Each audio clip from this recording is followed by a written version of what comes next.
പ്രമേഹം ഒരു തീരാവിഷമമായി ബുദ്ധിമുട്ടുന്നവർക്ക് ഒരു ആശ്വാസ കേന്ദ്രമാണ് നെല്ലുവായ് എറൈസ് ആശുപത്രി.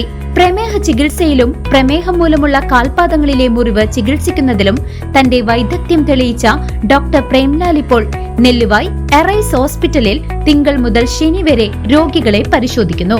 Arise medical centre, Devaki complex building, Nelluvai. Phone 8589939330 8589939335. ഷൊർണൂരിന്റെ റെയിൽവേ പാരമ്പര്യത്തിനൊപ്പം ഒരു നൂറ്റാണ്ടോളം നിലകൊണ്ട മെറ്റൽ ഇൻഡസ്ട്രീസിന്റെ മുൻപിലെയും പരുത്തിപ്പുറയിലെയും ചരിത്രപ്രസിദ്ധമായ പോസ്റ്റ് ഓഫീസുകൾ തപാൽ വകുപ്പിന്റെ ലയന നടപടികളുടെ ഭാഗമായി ഇനി ഓർമ്മയാകുന്നു. ഷൊർണൂരിന്റെ വികസന ചരിത്രത്തിനൊപ്പം കൽക്കരി എഞ്ചിനുകളിൽ നിന്നും ഇലക്ട്രിക് എഞ്ചിനുകളിലേക്ക് കാലം കുതിച്ചുപാഞ്ഞപ്പോൾ മാറ്റങ്ങളൊന്നുമില്ലാതെ ഒരു നൂറ്റാണ്ടോളം നിലകൊണ്ട 2 തപാൽ ഓഫീസുകൾ ഇനി ചരിത്രത്തിന്റെ ഭാഗമാകുന്നു.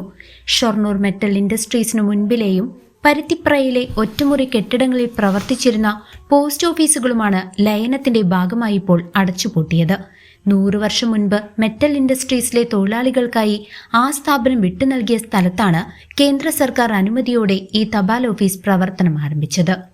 ഷൊർണൂർ കുളപ്പുള്ളി പാതയോരത്ത് കാടുപിടിച്ചു കിടക്കുന്ന ഈ കുഞ്ഞു കെട്ടിടം അതിന്റെ തനിമയാർന്ന നിർമ്മാണ രീതി കൊണ്ട് വിവാഹ ഫോട്ടോഷൂട്ടുകൾക്കും സിനിമാ ചിത്രീകരണങ്ങൾക്കും ഏറെ പ്രിയപ്പെട്ട ഇടമായിരുന്നു.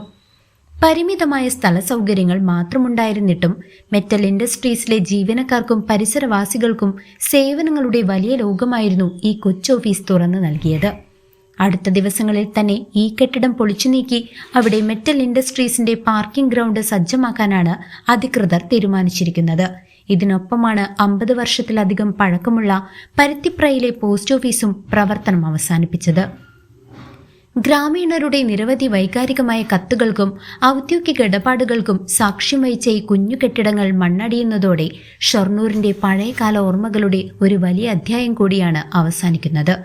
തപാൽ വകുപ്പിന്റെ ആധുനികവൽക്കരണത്തിന്റെയും ലയനത്തിന്റെയും ഭാഗമായാണ് ഈ നടപടിയെങ്കിലും തലമുറകളുടെ സ്മരണകൾ ഇരുമ്പുന്ന ഈ തപാൽ ഓഫീസുകളുടെ തിരോധാനം നാട്ടുകാർക്കും ചരിത്ര സ്നേഹികൾക്കും ഒരുപോലെ വേദനയാവുകയാണ്.